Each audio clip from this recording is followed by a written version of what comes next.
Hey everybody, and welcome to Mike Nierychlo Online, sharing my love for people, wine, food, and all things made, hands down, passionately. Alright, short episode on Road 13. Road 13, located in Oliver, beautiful British Columbia. They're on the Golden Mile Bench, one of the other premier wine growing areas in BC. Road 13. Great packaging. I love their packaging. They've done such a good job. Great red topper, little guy on a tractor. Can't really go wrong with what they've done for their packaging. It's all about the dirt. That's their slogan. They're focusing on terroir. And Michael Barche, super cool guy. He's having a lot of fun making wines for them. So, got a couple of whites from them. First one we're going to taste, their 2009 Jackpot Riesling. Show you the bottle again there. 2009 Jackpot Riesling. When they call it their Jackpot, it's like their higher end wine. And this comes from older vines. They've got 29-year-old Riesling vines growing on the property in a slightly cooler area on the property as well, making it a little bit more of a true sense of what Riesling's supposed to offer in theory. So I'm going to go ahead and taste this one and see what we're going to see. $30 for this wine. So not a cheap wine. So hopefully it's a good wine. Promising. Definitely promising. Right away on the nose. It's got this beautiful Riesling citrus. I like it. So much starfruit. If you haven't tasted starfruit, you need to go out there and taste some starfruit. Huge tasting note in wine, but so much starfruit. Great bright citrus. Also reminds me of, a hint of like banana peel or something like that. Just kind of that soft, tart hint of banana peel. Almost like a lemon pudding, ever so slightly too. Yeah, lemon pudding. Here's a random fact. When I was an infant, I couldn't say pudding. This is what my mom tells me anyway. I'd say pudding, and then she kept saying, "No, Michael, it's pudding." And I'd be like, pudding. So I'd share a childhood moment with you. Okay, anyway, back to the wine.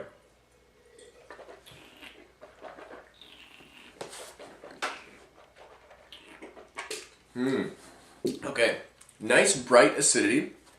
It's a fuller bodied wine, I'll say that, but it's also got a hint of delicateness to it too. It's neat. It's full bodied, fills your palate, pretty much satisfies your whole palate. Takes a little bit of a hop over your mid palate. Try this again.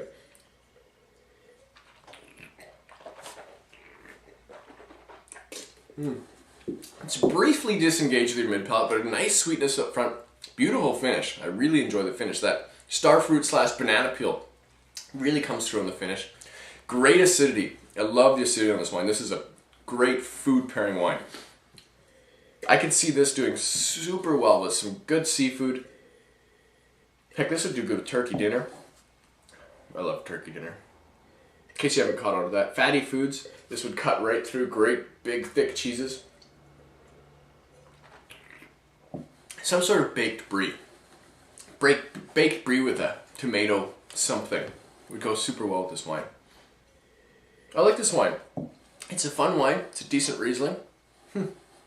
I'd go ahead and give it, let's see, $30. Price point really doesn't matter when it comes to the rating, but let's say 88.5 points. I think it's a good wine. Definitely a good effort. 29-year-old vines. Nice, cooler climate, bright, citrusy, acidic Riesling. Okay, next one. Road 13. Now what they're known for, they're doing a lot of blends. They made an announcement, I guess, earlier this year that they're going to start leaning towards doing a lot more of their wines in blends. So second one is their 2009 Viognier Riesling Sauvignon Blanc. Nice big thick bottle there. Let's see what's going on in this one.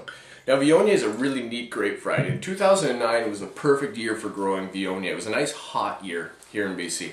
Viognier needs those heat units. When it's hot, Viognier, it's when it shows all its really true colors. It's tropical aromas. I've tasted a few other 2009 Viogniers from the Okanagan that just blew me away.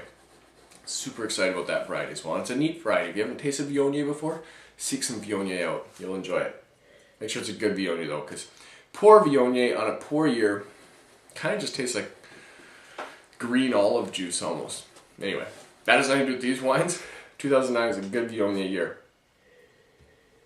Okay, on the nose of this one, right away, it's got a neat, you can smell the Riesling in it, similar to that one, but this has got a lot more melon. Kind of that honeydew smell. It's got that, almost like a honey-ish aroma as well. Kind of like that soft, oily honey smell. I like that. This reminds me of, like I said, slight honeycomb. Honeycomb, honeydew. It's a honeyed wine. With a balanced kind of citrus melon background. Definitely kind of, yeah, balanced citrus melon, almost cantaloupe.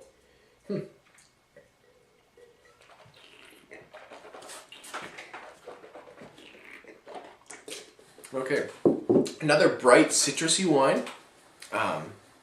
Yeah, definitely nice and acidic, tart, bright, ready for some cheese. Softer than the Riesling, definitely softer than the Riesling.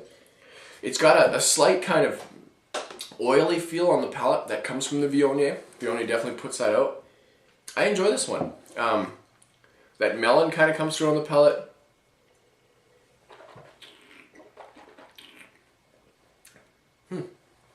Melon, I don't know what it is, just two wines, but I catch this hint of sort of banana peel on both of them, which I like, I find very interesting. Cool, this one works out to about $23. This would definitely be a really good shellfish wine. Pair this with mussels, clams, things like that.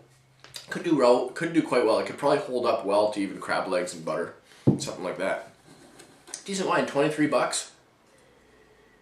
Go ahead and give it 88 points. I like this one a little bit more, but I think it's a decent wine too. Cool. That's Road 13. Well done, Road 13. Keep up the good work. I love your packaging. Your packaging is so awesome. It stands out so well. So thank you so much for watching today, and we'll see you on the next episode. And remember, wine, deepretentious-sized.